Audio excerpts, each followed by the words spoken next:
અમદાવાદમાં શહેરમાં મા આદિશક્તિના પર્વ નવરાત્રિમાં રોમિયોગીરી કરનારાઓની ખેર નહીં રહે, કારણ કે નવરાત્રિ પહેલા મહિલા સુરક્ષા માટે પોલીસે ખાસ એક્શન પ્લાન ઘડી કાઢ્યો છે। ગરબા સ્થળે પોલીસ ટ્રેડિશનલ ડ્રેસમાં રોમિયોગીરી કરતા લોકોને પોલીસ કાયદાનો પાઠ ભણાવશે। આ માટે મહિલા પોલીસ દ્વારા શહેરના પ્રાચીન અને અર્વાચીન ગરબાના આયોજનની વિગતો એકઠી કરવાનું શરૂ કરવામાં આવ્યું છે।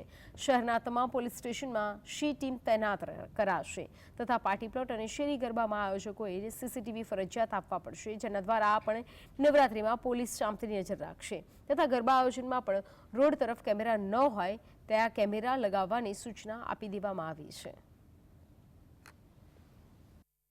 પબ્લિકને ખાલી એક મેસેજ પહોંચાડવા માંગીએ છીએ કે જ્યારે આપણે પબ્લિકમાં જઈએ, મહિલાઓ જ્યાં હાજર હોય ત્યાં આગળ કોઈ એવો બનાવ ના બને જેથી કરીને કોઈ મોટો પ્રોબ્લેમ મહિલાઓને ફેસ કરવો પડે।